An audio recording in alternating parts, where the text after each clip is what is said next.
Hi, I'm Casey, but most of you know me around the web as Cartoon12 or Tooncow12 here on YouTube, and as my username suggests, I love cartoons. Even now as an adult, I still prefer animated shows and movies over live-action ones, and I also like listening to people's opinions about their favorite episodes, so I thought, why not make a few top 10 lists of my own? I'd be interested to hear if anyone agrees or disagrees with my choices, and maybe people can point out some things that I've never considered before.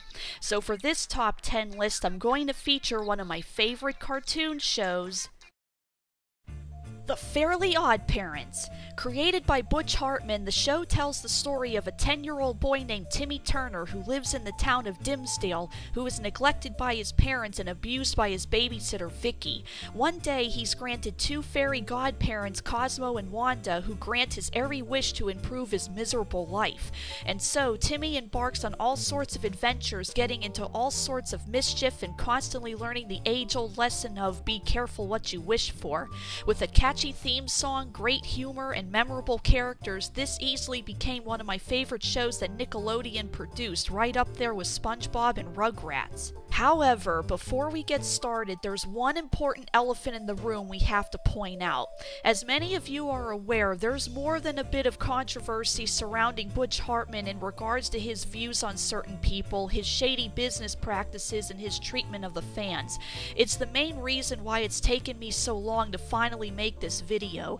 I'm not going to get into any details here, but very long story short, he's had more than a few, problematic incidents in and out of the animation industry and opinions of certain people that I don't really want to repeat here. If you know, you know. And if you don't, well, I'll leave it up to you to look him up and form your own opinion of the guy. But like it or not, there's no denying that he created a really unique and memorable cartoon with tons of guest stars, pop culture references, and crossovers with other Nickelodeon shows. There's a reason this was the second longest running Nickelodeon series just behind SpongeBob. And we mustn't forget that no show is created in a vacuum. Besides the series creator, there were tons of other writers and animators that lent their talents to make this show as successful as it was, so we shouldn't ignore all the hard work they put into this. So rather than dredge up arguments about an artist that many YouTubers have already done excellent essays on that you can find and watch and do a far better job of explaining the situation than I ever could, we're instead just going to focus on the work itself. Much like my top 10 Rugrats video from a few years back, this is another example where I have to warn you now, nearly all of my picks are stemming from the earlier seasons. In this case, seasons 1 through 4-ish. From season 5 onward, a definite shift began where you could tell the network kept pushing for more episodes, and rather than the series ending on a relative high note, this is around the time the show started introducing Baby Poof, the talking dog Sparky, and finally Chloe Carmichael, which, yeah, that was the point I kinda gave up on the show, with Timmy's secret wish being what broke me. Does that episode canonically make sense? Arguably, yes, but it totally ruined Timmy's character and most of the lessons he learned throughout the show's run and turned him into the ultimate spoiled brat. To me, Timmy's secret wish does not exist. We do not talk about that episode. So instead, let's go back to what's largely considered to be the golden era of the show and highlight some of the most memorable adventures, or at least these are the ones that I remember the most. Grab your giant snake, birthday cake, large fries, and chocolate shake, and let's check out my top 10 favorite episodes of The Fairly OddParents. This is where I'd put a trophy, if I had one! Number 10. Boys in the Band. So growing up, while I listened to popular bands and singing groups as much as anyone else, I never obsessed over teen idols and celebrities and never understood why some people did. So yeah, I related to Timmy in this episode.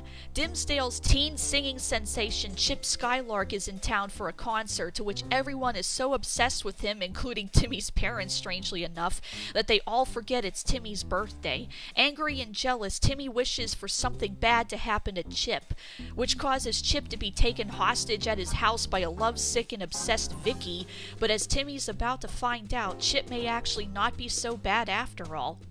This was the first appearance of Chip Skylark, and it wouldn't be the last, but even though each appearance raised the stake and silliness levels, for some reason, this is the one I think back on the most.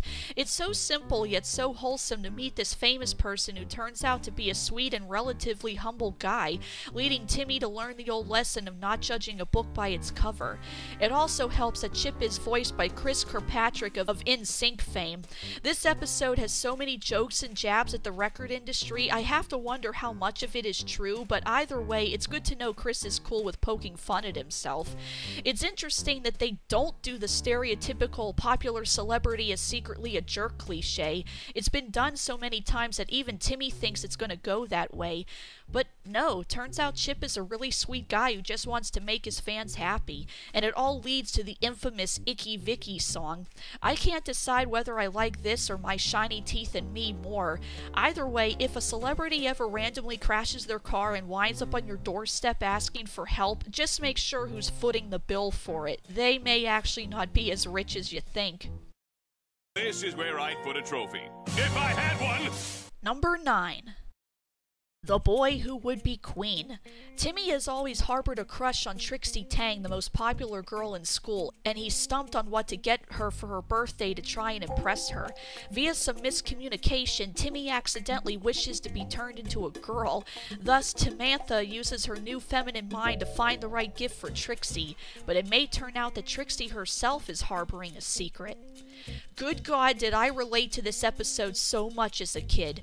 And still do. As it turns out, Trixie loves video games and comic books and other quote-unquote boy stuff, but is afraid that everyone will think she's weird.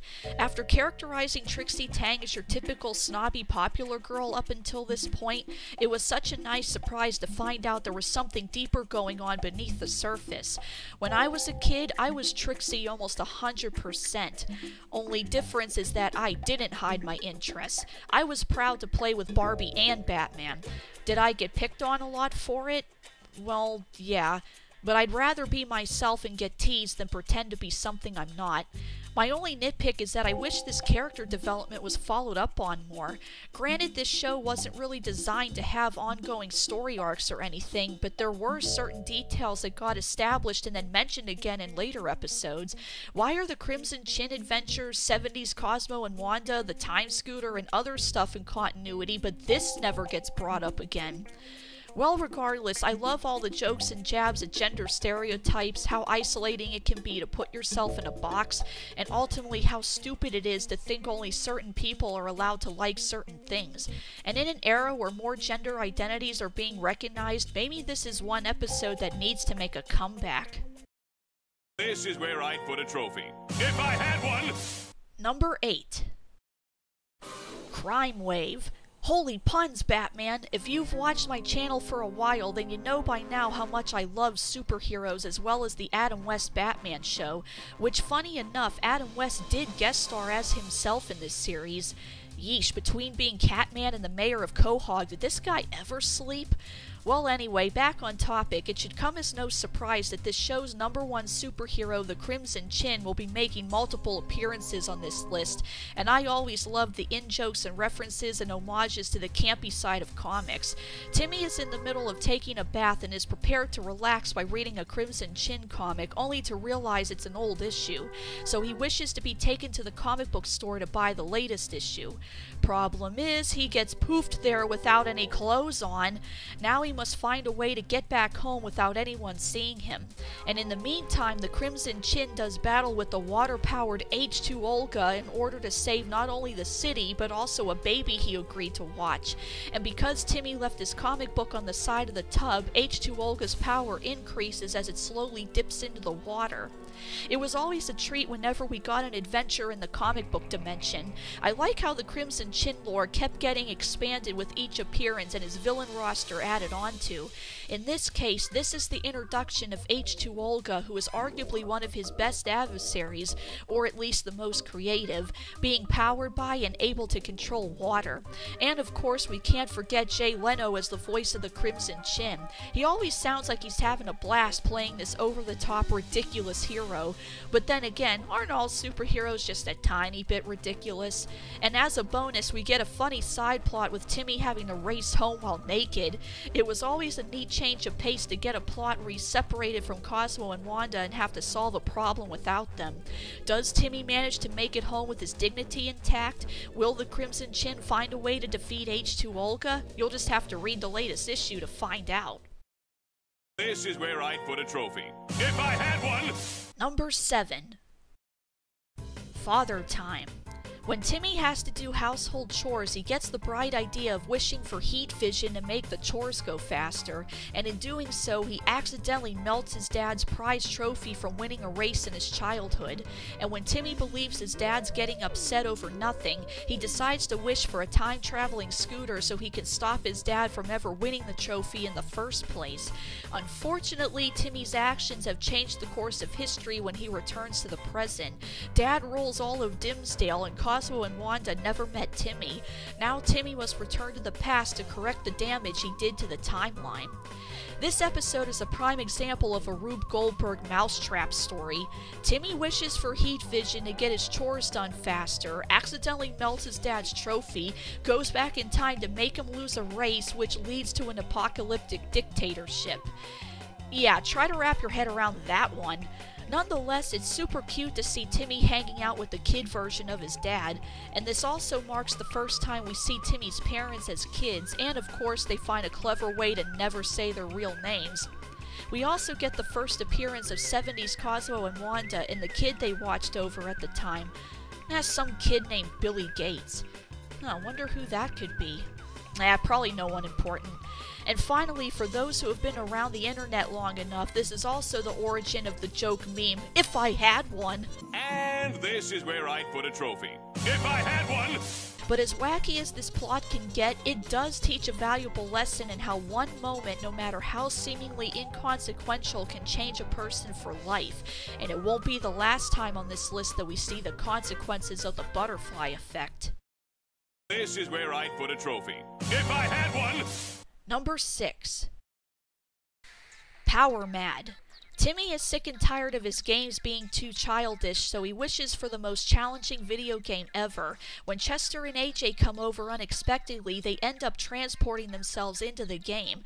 Now Timmy must enter the game and survive various levels of difficulty in order to reach his friends, or else Vicky's appliances could cause a power surge and shut down the game forever. This is one of many examples throughout the show's history where Timmy really needs to learn to word his wishes better. This is very early in the show's run, but it became famous enough that it was turned into a level in the Break Into Rules video game. And it's fitting considering this is clearly a loving tribute to Tron and the Matrix, and it's yet another instance where Timmy is separated from his fairies and has to get out of the situation by himself. And speaking of the fairies, even funnier is the side plot with Cosmo and Wanda trying to distract Vicky so he doesn't blow a fuse and knock out the power, leading to all sorts of hilarious parodies of different TV shows and commercials. And it won't be the last time we visit an idea like that on this list, so stay tuned. This is where I'd put a trophy. If I had one! Number 5. Mighty Mom and Dino Dad. I hope you like superheroes as much as I do, because we're about to get an explosion of them on this list. Timmy grows tired of his parents always rushing to work and coming home late and tired, thus never having any time for him. And so, for them to get their work done faster, Timmy wishes his parents had superpowers. While things are great at first, eventually the original problem is doubled when his folks are too busy saving the world to see their son at all. And worse, Timmy can't wish their powers away because they become so powerful they're invulnerable to magic. Now Timmy must find a way to get his parents to give up their powers on their own, or else be at Vicky's mercy forever. It's hilarious how the parents immediately accept what's happened to them and don't question it. Then again, this is Timmy's absent-minded parents we're talking about. Anyone who's a fan of comics will enjoy all the references to every superhero and villain you can think of and all their various powers. Though I think Spider-Man shot his webs from somewhere else. Also, is that the Adam West Batman theme at one point?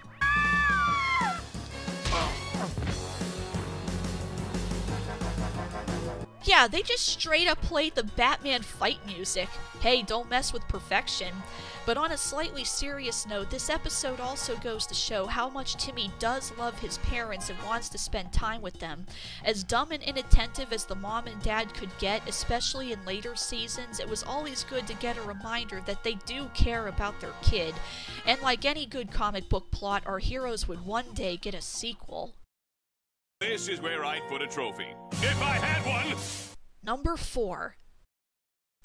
The Crimson Chin meets Mighty Mom and Dino Dad. Well, might as well talk about the sequel while we're at it.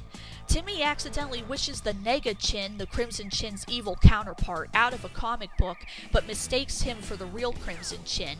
While trying to fend off his nosy parents, Timmy hides the Nega Chin in his treehouse and tells Cosmo and Wanda to, quote, give him anything he wants until I get back. Too late does Timmy realize his mistake, and now the Nega Chin has wished all his villain friends out of the comic book, wished that the fairy's power can't affect him, and that he can't be wished back into the book. Now it's up to Timmy to summon an army of Crimson Chin variants, as well as give his parents superpowers again to stop the Nega Chin and save the city. It's nice that the writers remembered the previous episode and decided to make a crossover sequel, one that ups the stakes and gives us even more in-jokes and references to comic book history, though this time we get a ton of parodies and homages to the most significant eras of comics, like World War II, the squeaky clean 50s, the edgy 80s, the grungy 90s, and so on. I also find it interesting and weird that Timmy doesn't ever wish to have superpowers himself, and most of the time gives the powers to his parents, and is content to just be the sidekick. Then again, honestly ask yourself, which sounds more fun? Being the main superhero with all the responsibility, or being the superhero's best friend, hanging out with them and helping them on their missions? It's a question that may soon be answered in the very next entry. This is where I'd put a trophy. If I had one! Number 3. The Big Superhero Wish. Timmy is tired of the normal everyday routine and how he never gets any rescuing from his enemies like Vicky and the school bully Francis. After a particularly bad day, he wishes that the world was like a comic book. As a result, everybody gains superpowers, thus turning Timmy and the other good people into superheroes, and the bad, including his enemies, into supervillains. These supervillains, including Bully, who's Francis, the Baby Shredder, Vicky, and Dr. Croctopus, Mr. Crocker, are then recruited by the Nega Chin, who was also unleashed due to the wish, in an attempt to wreak havoc. And in his attempt to set things back to normal, Timmy's next wish gets manipulated by the villains, taking away the superheroes but not the villains. Now, with the help of some everyday heroes, including a firefighter, a janitor, and a milkman, Timmy will learn you don't need superpowers to save the day. Well, after so much build-up in the previous 2 episodes, an epic explosion of characters like this was inevitable. With every single Crimson Chin appearance in this show, the stakes just kept getting exponentially bigger, with this being the ultimate smackdown. At the time this episode came out, the Justice League cartoon was at the height of its popularity, and the X-Men and Tobey Maguire's Spider-Man movies were making a splash, so it's no wonder they chose these heroes and villains to emulate. There's even a joke about why Hawkgal's on the team, in reference to some fans wondering why Hawkgirl was added to the Justice League cartoon's main lineup. Jokes like these are what make these comic book episodes so great to me, and as a bonus, we also get a subtle message that if everyone got powers, then no one would be special anymore. And of course, there's the age-old reminder that anyone, if they put their mind to it, can be a hero. This is where I'd put a trophy. If I had one! Number 2. The Secret Origin of Denzel Crocker. Remember back in Father Time when I mentioned the butterfly effect? Here's the idea brought to its ultimate fruition. March 15th is the day that every child fears, Denzel Crocker Day, the day that he's at his meanest. Curious as to why, Timmy uses the time scooter to go back to Crocker's childhood and tries to prevent what made him so miserable. While there, he learns to his shock that Cosmo and Wanda used to be Crocker's godparents, and losing them is what caused them to obsess over proving the existence of fairies. Will Timmy be able to prevent Crocker's awful future from happening, or will his meddling just make things worse? Up until this point, Mr. Crocker was just a mean teacher who was also obsessed with proving the existence of fairies and other supernatural creatures, and he easily could have just been left that way, but the writers went the extra mile to explain why he is the way he is, and were given one of the most tragic and sad stories of the entire show, depicting the ultimate worst-case scenario of what happens when someone breaks the fairy rules. And I'm sure I wasn't the only kid whose jaw dropped when it was revealed that Cosmo and Wanda used to be Denzels' guardian fairies, and not only gave Timmy and his nemesis a deeper connection, but further emphasized how old the fairies actually are, and similar to the Doctor in Doctor Who, Timmy wasn't Cosmo and Wanda's first kid, and he won't be the last. As for Denzels' final fate, I won't spoil it, but suffice it to say, this is one story that reminds us how easily a good thing can be taken away if you're not careful, and shows the dangers of messing with history even when you have good intentions. And my number one favorite episode of the Fairly OddParents is Channel Chasers. This show probably holds the record for having the most episodes that could have served as a series finale, but then just kept going, and honestly, this should have been where the show ended. After being arrested for ruining both his parents' jaws with various elements from a violent television show called Maho Mushi, and punished with no more television, Timmy has had enough of tolerating his abusive babysitter Vicky. He wishes for a magical remote that allows him to enter the world of television, but the magic remote eventually falls into the clutches of Vicky, who plans to enter the biographical channel featuring Dictator Week so she can become a world dictator. To counter this, Timmy wishes for another magic remote and runs away into television with his fairies, where he eventually meets an older counterpart of himself who traveled back in time to warn him of Vicky's plans. Now the two Timmys must use the power of television to stop Vicky once and for all, while also having to confront the fact that he'll have to someday eventually give up Cosmo and Wanda when he enters adulthood. Between all the time travel jokes and parodies and a side plot where Vicky's little sister Tootie finally reveals Vicky's abuse to Mr. and Mrs. Turner, this epic adventure pulled out all the stops in giving the series the satisfying ending it deserved. Because we all know Timmy's secret wish didn't happen, right? Right?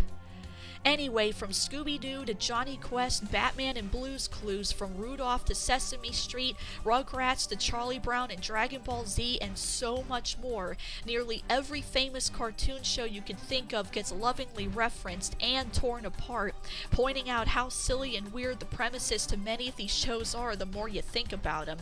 But on a more serious note, this episode surprisingly enough confronts something that Timmy often doesn't want to admit, that nothing lasts forever and he's eventually going to have to enter adulthood and leave his fairies behind. But it does a good job of showing that growing up isn't always so bad, and that we do have good things to look forward to in adulthood, and that it's up to us to make a brighter future for ourselves. And for those who haven't seen it, I won't spoil the ending, but let's just say that the peek into Timmy's future is both cute and fitting. Most fans tend to see this as the true series finale, and I couldn't agree more. With tons of action, jokes, high stakes, and a proper send-off for our main characters, it's why this takes the #1 place as my pick for my favorite episode. I'm Cartoon12, and I hope you enjoyed the countdown. I'll have more top 10 lists and other fun things soon. If you like this video and want to see more like it, then be sure to leave a comment and subscribe, and I'll see you all next time.